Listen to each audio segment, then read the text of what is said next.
Good morning everyone. I am Durga Saujanya, Assistant Professor from Department of ECE, MLR Institute of Technology.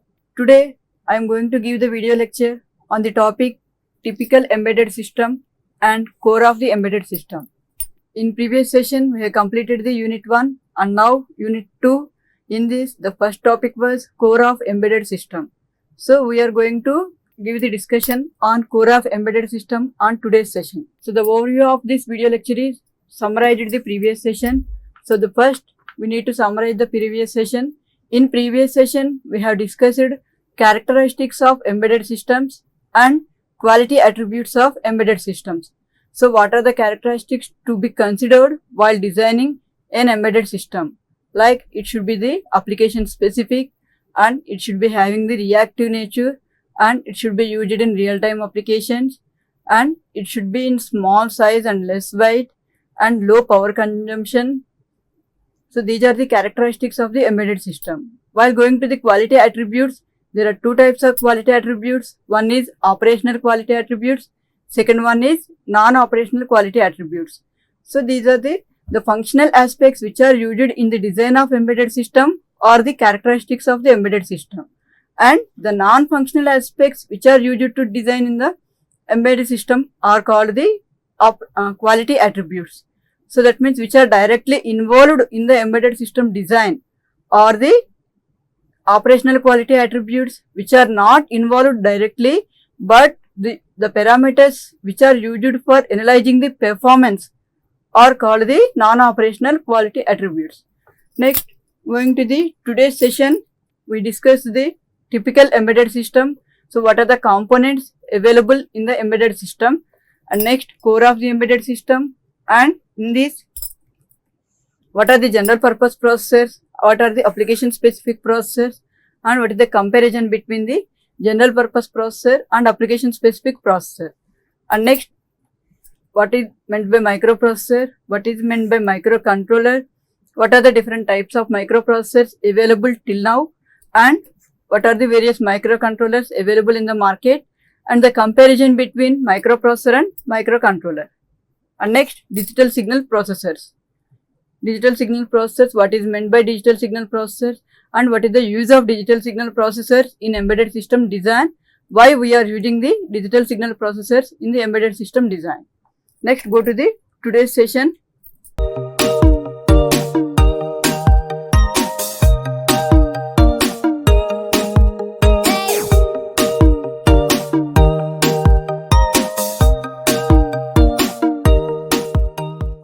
In this, the first one is typical embedded system. So this is the typical embedded system. Here in this typical embedded system, we can learn what are the components used in the design of embedded system. So what are the components we need to design any embedded system? The first and main component is the processor.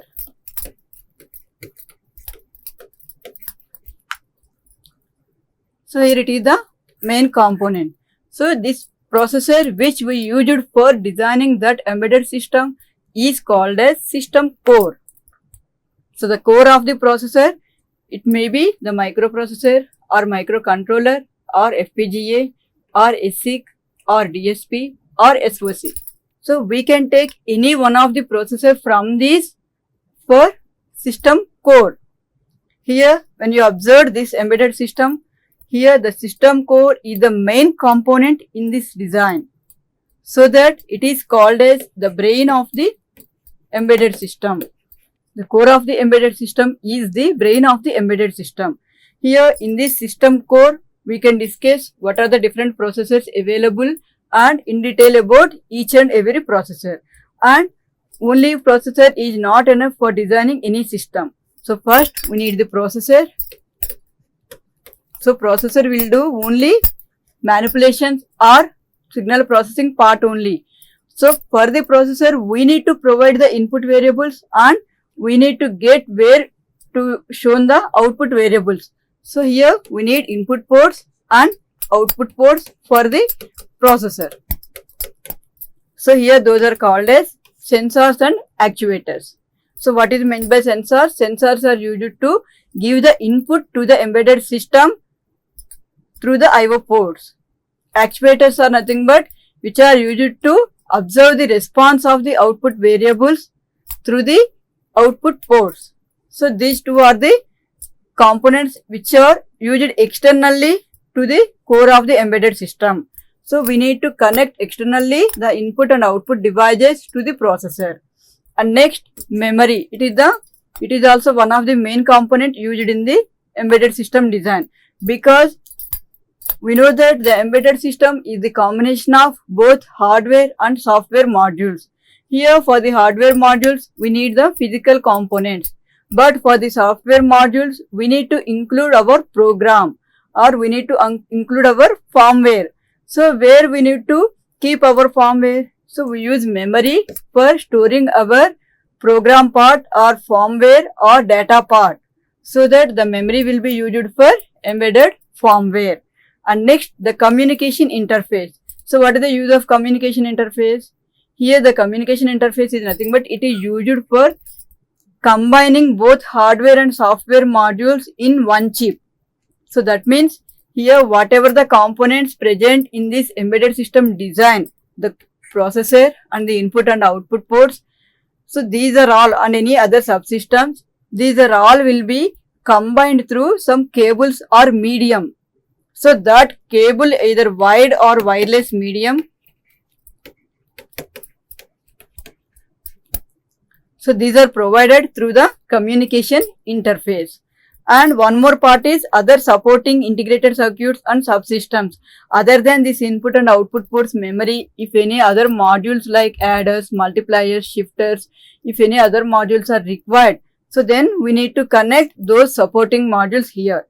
So this is the typical embedded system, and these are the components available for the users in the embedded system. And next we will go in detail about first the core of the embedded system.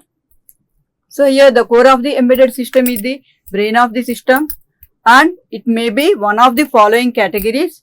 The first one is general purpose and domain specific processor. In this general purpose and domain specific processor, there are three types: microprocessors, microcontrollers, digital signal processors. What is meant by general purpose processor? So here the general purpose processor is nothing but it can be used for multi-purposes, and it is not intended for a specific function. It is used for generic usage.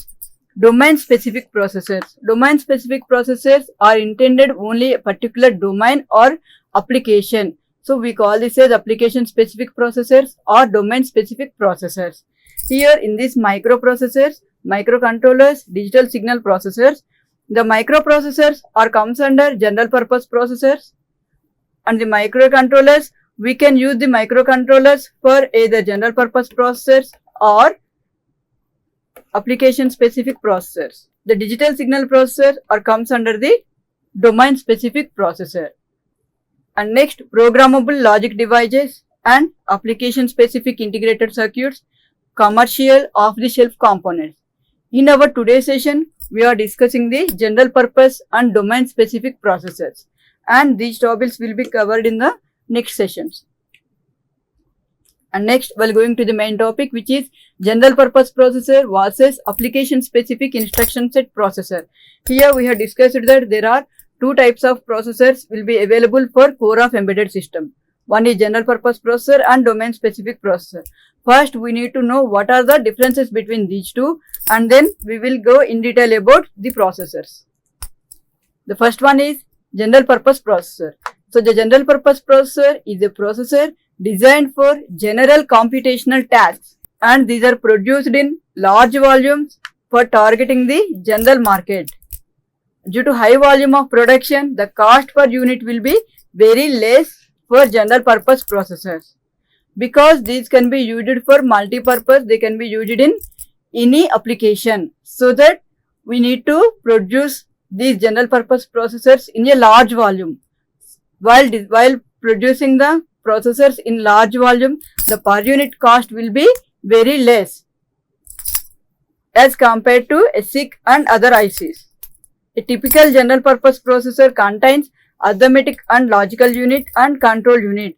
For the processor units, we have only ALU, arithmetic and logical unit, and control unit. The arithmetic and logical unit will be used for processing the arithmetical and logical operations. CU is the control unit which is used for providing the signals or issuing the signals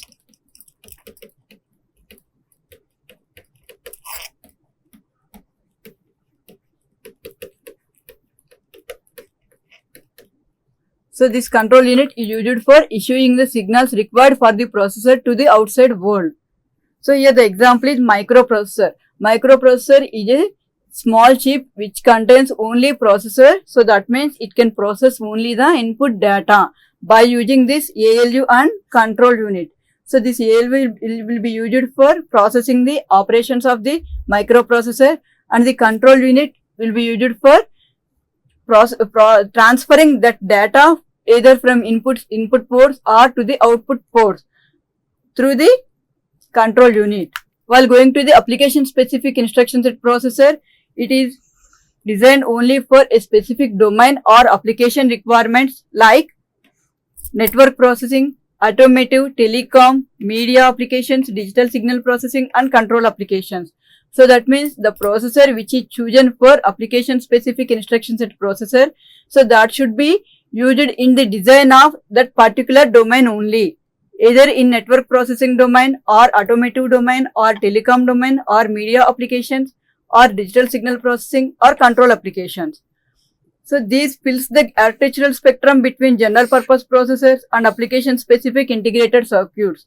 So here application specific integrated circuits are different from the application specific instruction set processor. So here ASICs are a single on chip devices. So that means a single chip will be provided for the total units which are used in that design. But application specific instruction set processor, it is just like a general purpose processor, but it has an extra instructions and extra blocks from the external world which is used for a specific application. So that the ASIC, which is application specific instruction set processor, it fills the gap between general purpose processors and application specific instruction integrated circuits. So the need for application specific instruction set processor, it will be arises when the traditional general purpose processor does not unable to meet the required applications.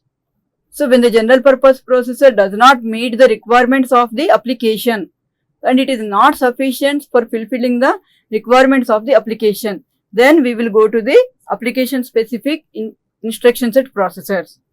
Some microcontrollers like AVR and Atmel, AVR from Atmel and system on chips, digital signal processors, these are the examples for application specific instruction set processor. Here for the general purpose processor, the examples are microprocessors.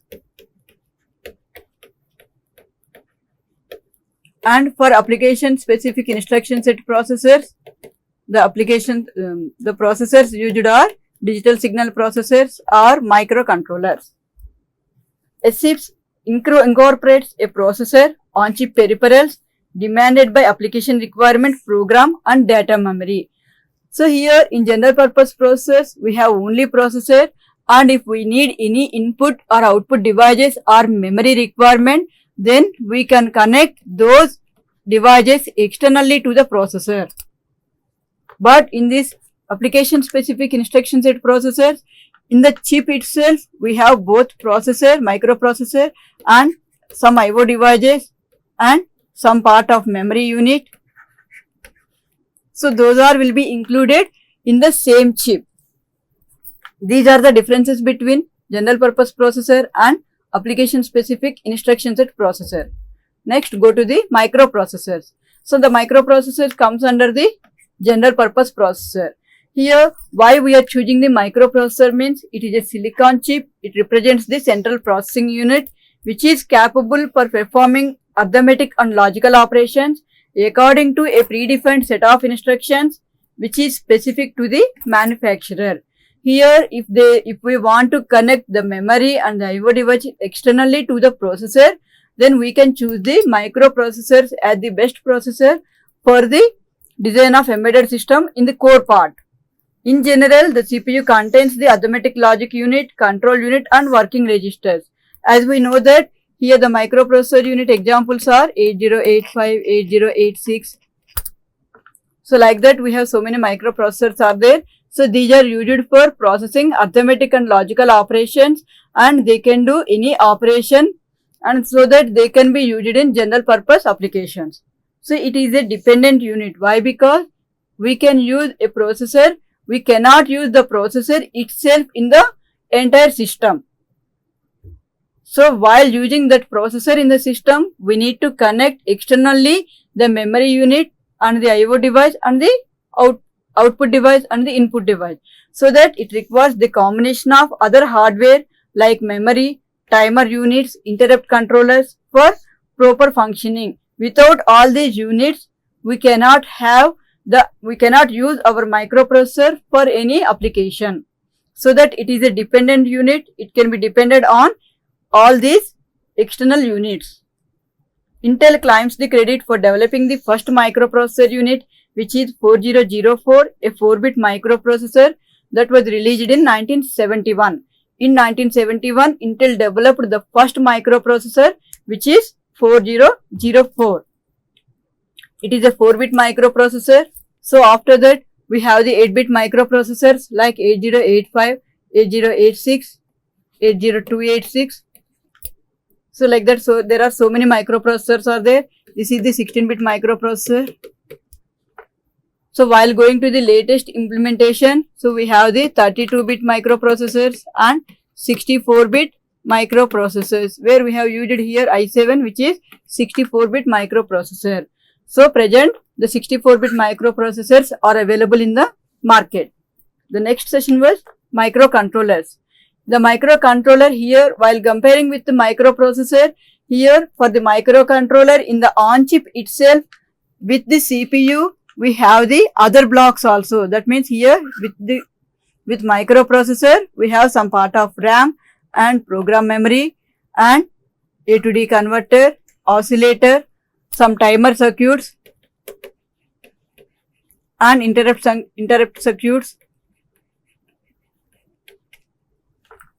So these are all present on the same chip.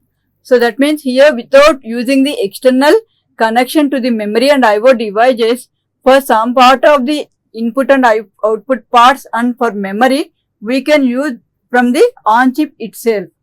So that it is highly integrated silicon chip containing CPU, scratch pad RAM, special and general purpose register arrays, on chip ROM, flash memory for program, timer, interrupt control units and dedicated IO ports.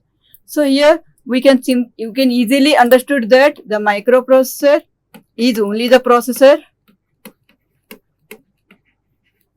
without having any other units. If we want to use any other units, we can use externally. For the microcontroller, we have the processor with all other units internally.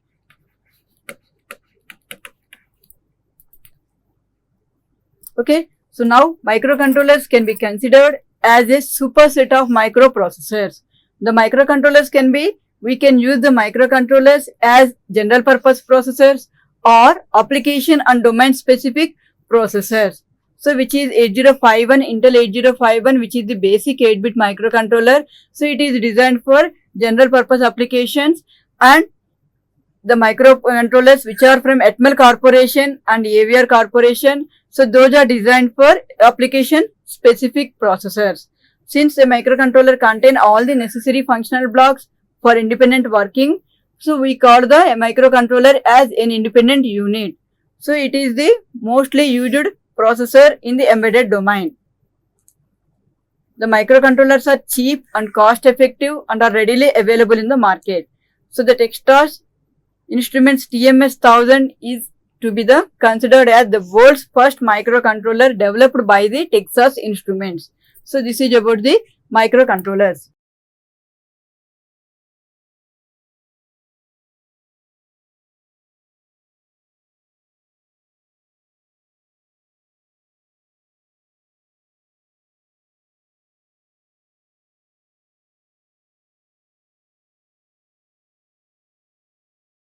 Next, what are the differences between the microprocessor and microcontrollers?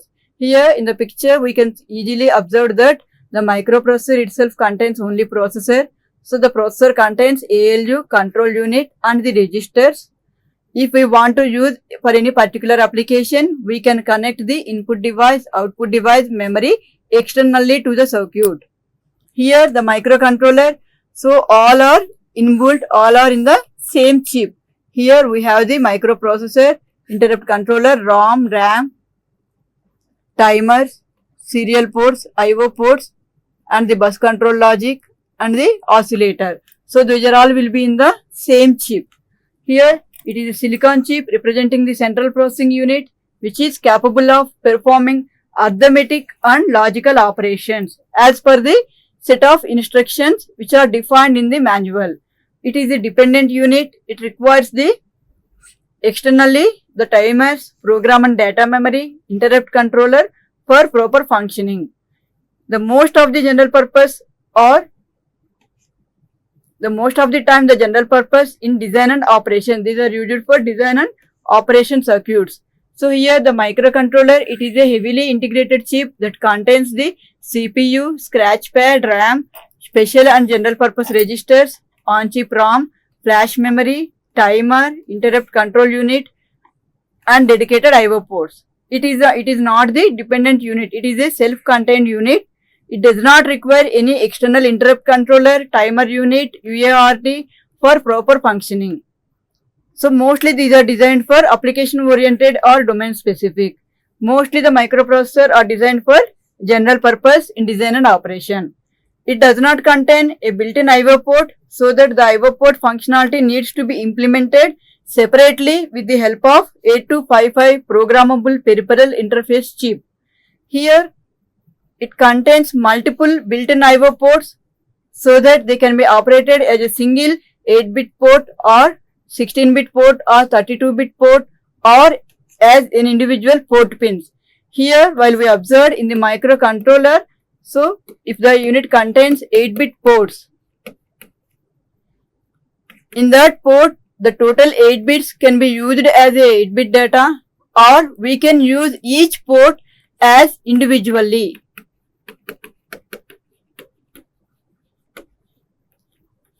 So that means we can use individual port pins as bit dependent ports, or we can use as a complete 8-bit port or individual port pins. Here it is targeted for high-end market where the performance is only the consideration of our considering factor. Here it is not the performance oriented. Here the time critical, it is time critical. So we designed the particular application which is intended to be executed in that specified time only, so that it is time deciding factor. Here it is time is the deciding factor. Here the performance is the deciding factor. The limited power saving options in the microcontrollers compared with microcontrollers, in microprocessors we have very limited power saving options. Next one is digital signal processors. As we already discussed, the digital signal processors comes under application specific instruction processors. So these are the special purpose processors which are either 8-bit, 16-bit or 32-bit to meet the computational demands and power constraints of the audio, video and communication applications. So these are basically designed for signal processing applications. So what are the signal processing applications? Either speech processing or audio processing or video processing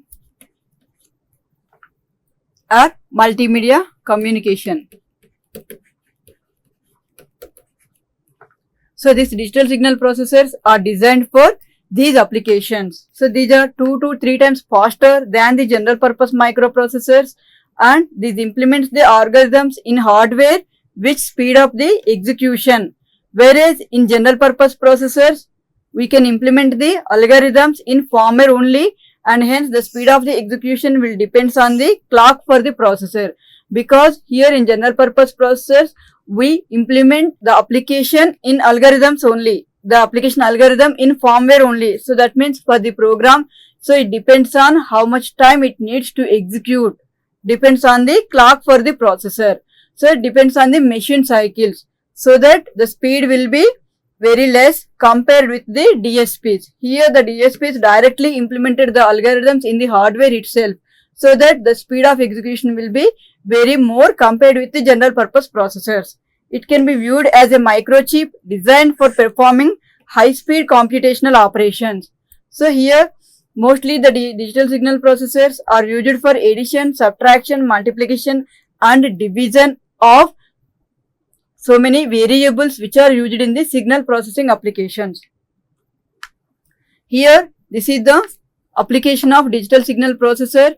Here we have observed that it can be used in audio applications and it can be used for recording, for playback, for storing in the memory. So it consists of DAC, ADC and the digital signal processor. So here the digital signal processor mainly consists of the components program memory, data memory, computational engine and IO unit. So here the program memory is used for storing the program.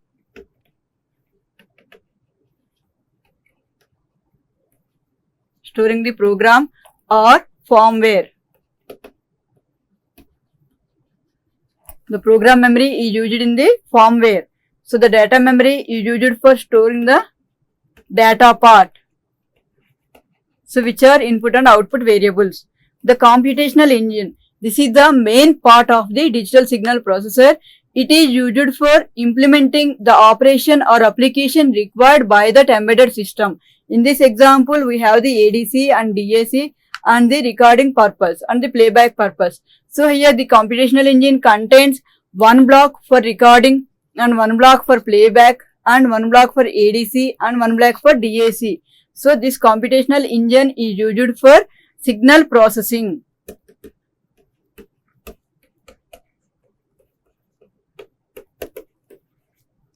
IO unit. IO unit is the input and output devices which are used for processing this application.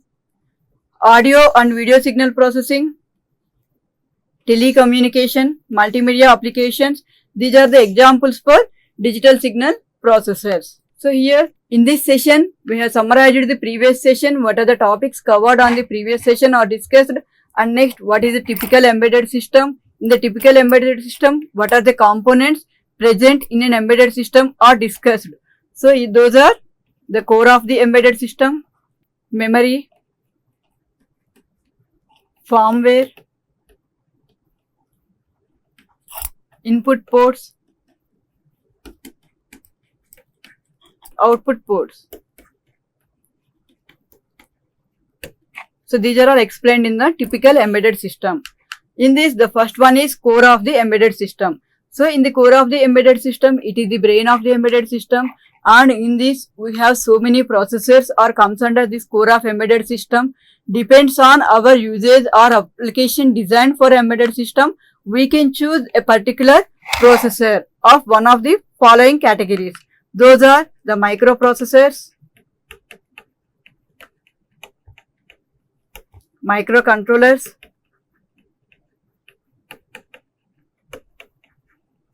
digital signal processors. These three comes under general purpose processors, and we have application specific instruction set processors. And the next one is application specific integrated circuits and PLDs. So these are the processors presently available in the market. So we can choose one of these processors based on our application requirement. So in this, the first one is general purpose and application specific instruction processor. While going to the general purpose and application specific instruction set processor, so what is meant by general purpose processor? What is the use of general purpose processor? So what are the processors available in general purpose processor? So the processors available in application specific instruction set processors are to be discussed in the previous slides. Here in this, the microprocessor comes under the general purpose processor, and the microcontrollers comes under both general purpose processor or application specific instruction processor, and DSPs comes under application specific instruction processor. Here we can discuss the microprocessor. What is a microprocessor? What are the processors presently available in the market? And what are the microcontrollers? What is the differences between the microprocessor and microcontroller? And next, digital signal processor. What is the use of digital signal processors in embedded systems? And what are the components available in the digital signal processors? And what are the applications of digital signal processors? These are discussed in the today's video session. Thank you.